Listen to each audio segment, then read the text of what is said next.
जय हिंद साथियों, एक बार फिर से मैं आप सभी के लिए इंग्लिश की क्लास जो है वो कंटिन्यू कर रहा हूँ, जिसमें बहुत ही इंपॉर्टेंट क्वेश्चंस केबीएस और डीएसएसबी को आपको देखने को मिलेंगे। इसमें मैंने जितने भी क्वेश्चंस लिए हैं वो मोस्टली इंपॉर्टेंट क्वेश्चंस हैं। मतलब ये मान चलिए कि आपको मॉडरेट लेवल के क्वेश्चंस आपको इस क्लास में देखने को मिलेंगे। तो चलिए हम अपने पहले क्वेश्चन को देखते हैं। पहला क्वेश्चन हमारा है, home language is dash in a natural way. अब हमें बताना है कि जो होम लैंग्वेज है यानी कि मदर टंग यानी कि मातृभाषा, जो होम लैंग्वेज कहते हैं, जहाँ भी आप जिस जगह आप पैदा हुए हैं, जन्म लिए हो, तो उसको हम होम लैंग्वेज बोलते हैं। Is dash in a natural way, तो क्या इसमें नेचुरल वे किस तरीके से आता है वो हमें बताना है। क्या एक्वायर्ड रहता है यानी कि आप अर्जित करते हैं नेचुरल वे प्राकृतिक तरीक़ों से, या सीखते हैं, या प्रमोटेड करते होते हैं, या लर्न करते हैं, भी सीखना होता है।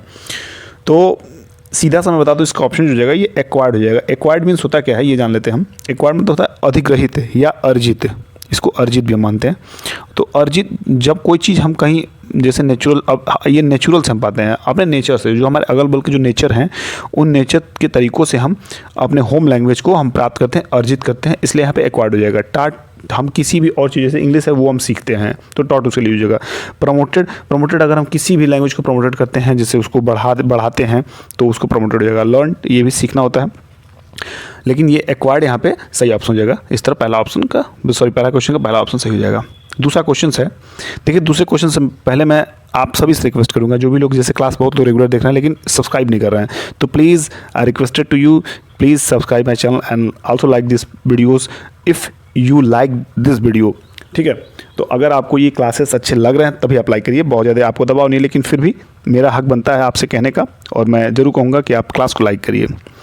चलिए दूसरे क्वेश्चन देखते हैं। Which of the following is not true while teaching the learners in their mother tongue eight primary level. अब देखिए बात क्या हो रही है, विच ऑफ द फॉलोइंग यानी कि इनमें से कौन सा which of the following is not true, जो नहीं सही है, वाइल टीचिंग द लर्नर्स यानी कि जब टीचिंग यानी कि हम सिखाते हैं, द लर्नर्स यानी कि जो सीखने वाले होते हैं, इन देयर मदर टंग, उनकी मातृभाषा में, एट प्राइमरी लेवल यानी कि प्राइमरी लेवल पर, तो क्या चीज़ में नहीं सही है वो बताना है। It helps children in learning in a natural environment, ये तो बिल्कुल ट्रू है। ठीक है, ये प्राइमरी लेवल पे बिल्कुल ट्रू है। It's help children in learning in a natural environment, ये सही है।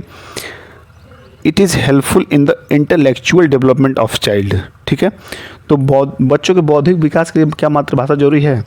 देखिए, बौद्धिक विकास के लिए मातृभाषा की बहुत ज़्यादा जरूरी नहीं होती है, ये मान के चलिए आप लोग। तो मेरे हिसाब से ये जो ऑप्शन हो जाएगा ये सही हो जाएगा। बाकी तीसरा देखते हैं, तीसरा क्या दिया है। तीसरा दिया इसमें से कि it develops self confidence in the children. देखिए, सेल्फ कॉन्फिडेंस तो बिल्कुल डेवलप करता है। कभी भी किसी भी बच्चे से, या आप खुद अगर अपने मातृभाषा में बोलते हैं तो एक मतलब बोलने की शैली आपकी अच्छी होती है, और बोलने का स्पीड होता है, बोलने की कॉन्फिडेंस लेवल अच्छी होती है। तो ये माना जाता है कि अगर आप अपने कॉन्फिडेंस को डेवलप करना चाहते हैं तो वो अपने मातृभाषा में आप डेवलप कर सकते हैं। इट मेक्स लर्निंग ईजी, ये आपको जो सीखने के तरीके होते हैं ये आपको इजी कर सकते हैं। लेकिन which of the following is not true, तो नॉट ट्रू है ये, इसमें से सेकंड ऑप्शन हो जाएगा। It is helpful in the intellectual development, यानी कि इंटेलेक्चुअल मतलब होता है बौद्धिक डेवलपमेंट ऑफ विकास। ठीक है, तो बच्चों में जो है बौद्धिक विकास के लिए सहायक नहीं होता है। तीसरा प्रश्न है, communicative language teaching lays emphasise on. पहले इसको समझिएगा, जैसे लेज एम्फसाइज मतलब होता है कि जैसे कि बहुत जोर देकर, लेज एम्फसाइज बहुत जोर देकर। Communicative skills language teaching, communicative language teaching मतलब हम उसको टीच करते हैं कैसे, बहुत एम्फसाइज यानी कि बहुत ज़्यादा जोर देकर। तो किस पे होता है ये बताना है हमें, राइटिंग पे, या ग्रामेटिकल कॉम्पिटेंसी पे, या लैंग्वेज यूज पे, या फॉर्म पे। तो इसका सही ऑप्शन होगा लैंग्वेज यूज पे। ठीक है, हम ज़्यादातर लैंग्वेज यूज पे एम्फसाइज करते हैं, हम कम्युनिकेटिव जो लैंग्वेज होता है वो लैंग्वेज यूज करके करते हैं। ठीक है, चौथा क्वेश्चन देखिएगा। Riya a teacher of class second, जो रिया है क्लास सेकेंड की जो टीचर है, इज़ प्रेजेंटिंग लैंग्वेज यानी कि प्रेजेंट करती है लैंग्वेज आइटम को, इन हर इंस्ट्रक्शन, अपने सभी आदेशों में या इंस्ट्रक्शन निर्देशों में, एंड द लर्नर्स, और किसमें, सीखने वालों में, are doing exact as she is telling. अब क्या कहती है कि आर डूइंग जो करते हैं किसमें, exactly as she is doing, और जो उसी की तरह एग्जैक्ट करते हैं, is telling them to do, और उनको कहती है सी इज टेलिंग, वो कहती हैं करने के लिए वैसा ही। तो व्हाट इज़ सी प्रैक्टिसिंग, वो किस चीज़ की प्रैक्टिसिंग करते हैं? देखिए टोटली फिजिकल रिस्पॉन्स है। क्या है? टोटली फिजिकल रिस्पॉन्स है।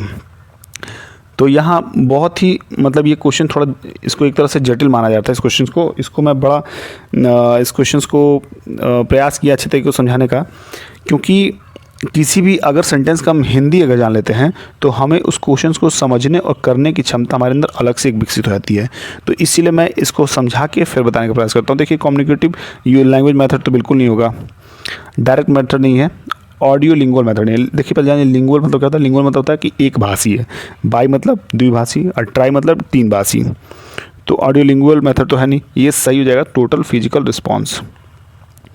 पांचवा क्वेश्चन है, पांचवा question, while teaching language to learners, जब हम भाषा को टीच करते हैं यानी कि पढ़ाते हैं, टू लर्नर्स सीखने वालों को, बोलने वालों को, और टीचर शुड टीच, ये देखिए यहाँ पे ये गलत है, यहाँ पे TEACH टीच की स्पेलिंग होगी। तो एक टीचर शुड टीच यानी कि एक टीचर को क्या चाहिए, मतलब टीच करने के लिए क्या जरूरी है वो हमें बताना है। बाय गिविंग इंस्ट्रक्शन, क्या ये सही है? चलिए अभी आगे देखते हैं। दूसरा फिर थ्रू इमिटेशन, ठीक है, इमिटेशन मतलब होता है नकल। क्या होता है? इमिटेशन मतलब नकल होता है।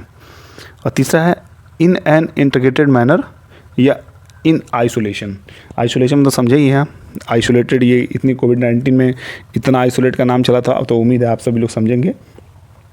तो इन आइसोलेट का मतलब होता है कि आपको एकांत जगह पे रखने से मतलब है। तो एकांत जगह पे इन आइसोलेट, इन पढ़ाने से मतलब है इन एन इंटीग्रेटेड मैनर। तो इसका सही ऑप्शन हो जाएगा, क्या हो जाएगा इसका? In an integrated manner. देखिए इंटीग्रेटेड मैनर का मतलब होता है, इसका सेंस मैं समझा रहा हूँ कि बोलचाल की भाषा को जोर देकर जो पढ़ाने से होता है, उसी से बात, इस प्रश्न का अर्थ है कि while teaching language to learner, जब हम किसी सिखाने वाले को टीच करते हैं लैंग्वेज, तो अ टीचर शुड टीच, क्या हमें, क्या इस टीचर को एक टीचर के तौर पे क्या हमें चाहिए उसे सिखाना?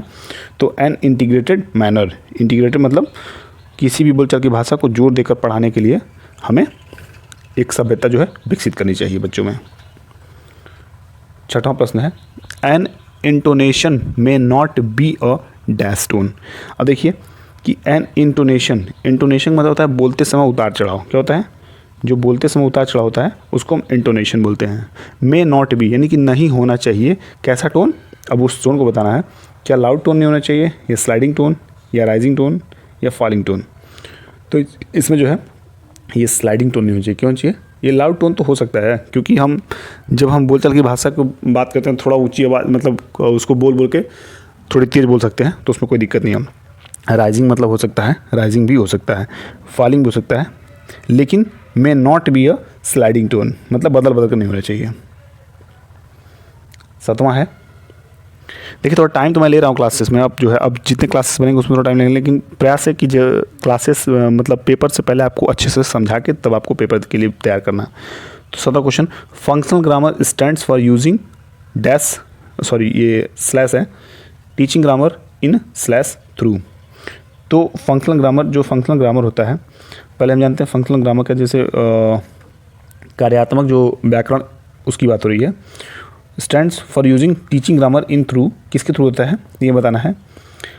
तो ये जो कंटेक्स्ट होता है, कंटेक्स्ट, जितने भी हम कंटेक्स्ट पढ़ते हैं, यानी कि कॉन्टेक्स्ट, आप जब किसी भी बुक को आप उठाएंगे तो सबसे पहला जो पेज होता है वो कॉन्टेक्स्ट का होता है, यानी कि कॉन्टेक्स्ट में जो चीज़ दी रहेंगे वो उसकी बात होगा।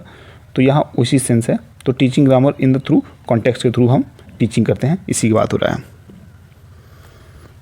आठवां क्वेश्चन है a teacher ask the learners to think of ideas quickly about the topic, save water and also ask them to note down their ideas before writing the article on save water, she is focusing. अब बात हो रही है कि ये जो teacher है, महिला टीचर है, सी इज़ फोकसिंग ऑन, किस पे कर रही है फोकस, इस चीज़ की बात हो रही है। और टीचर आस्क द लर्नर्स यानी कि सीखने वाले से पूछती है, यानी कि किसी भी स्टूडेंट से पूछती है, to think of ideas, to think of ideas quickly, यानी कि किस पे, एक सोचने के लिए किसी एक भी आइडिया पे, क्विकली अबाउट द टॉपिक यानी कि तुरंत किसी एक टॉपिक पे, सेव वाटर जो कि सेव वाटर है, एंड आल्सो आस्क देम और पूछती है, और साथ में पूछती है देम उससे, टू नोट डाउन यानी कि लिखने के लिए, देयर आइडियाज़ अपने विचार, बिफोर राइटिंग द आर्टिकल, यानी कि लिखने से पहले उसके आर्टिकल पे वो पूछती है ऑन से वाटर पे सी इज़ फोकसिंग। अब वो ये जितनी भी वो कार्य करती है वो किस बात को दर्शाता है, यानी कि सी इज़ फोकसिंग ऑन किस पे, ब्रेन स्टॉर्मिंग पे। किस पे होता है, ब्रेन स्टॉर्मिंग। असेसमेंट नहीं होता है, असेसमेंट अलग चीज़ हो गया और चेकलिस्ट अलग। ब्रेन स्टॉर्मिंग पे, किस पे, ब्रेन स्टॉर्मिंग। और ब्रेन स्टॉर्मिंग का मतलब होता है बुद्धिशीलता। तो आपकी बुद्धिशीलता जानने के लिए जो मैडम करती हैं, यानी कि किसी भी, हम कह रहे हैं कि अगर हम ऐसे लिखने को कह रहे हैं, किसी भी मान लीजिए कि कंट्री पे ऐसे लिखने को बोल रहे हैं, लेकिन उससे पहले कह रहे हैं कि जो आप टॉपिक, जो थॉट आपके माइंड में है उसको आप ओरली आप बताइए, तो वो किस चीज़ को हम दर्शा रहे हैं, वो ब्रेन स्टॉर्मिंग को दर्शा रहे हैं। यही ये कथन में पूछा गया है। 9वां प्रश्न है, which of the following is not a form of literature. मतलब इन चारों में से कौन सा फॉर्म जो है लिटरेचर का नहीं है, साहित्य का नहीं है, उसे हमें बताना है। देखिए ट्रेवलॉग, यानी कि यात्रा पे जो हम लिखते हैं वो बिल्कुल लिटरेचर का हमारा पार्ट है। एक हम जो नाटक दर्शाते हैं वो भी एक है। मेमोरी यानी कि इतिहास जो लिखते हैं वो, ये डिक्शनरी जो है ना शब्दकोश, ये नहीं है।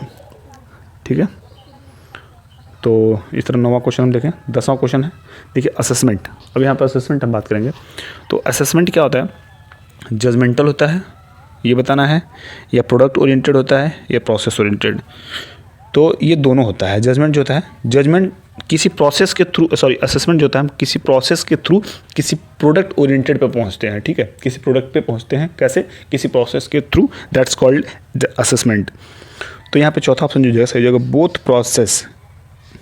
Process and product oriented is called assessment. तो इस तरह हम जो इंपॉर्टेंट क्वेश्चंस KVS और DSSB के लिए हो सकते थे वो हम यहाँ पे देखें। और भी क्लास आपकी कंटिन्यू रहेगी, तो आप हमारे चैनल पे बने रहिए, जितने भी, जब तक पेपर नहीं होते तब तक बने रहिए।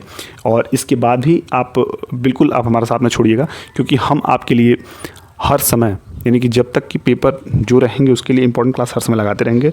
तो उम्मीद है क्लास आपको अच्छा लगा हो, और मैं इसी उम्मीद के साथ आपसे विदा लेता हूँ कि आपकी पढ़ाई बहुत अच्छी चली होगी। मेरी तरफ से फिर से ऑल द बेस्ट। फिर मिलते हैं अगली क्लास में, तब तक के लिए बाय बाय, टेक केयर।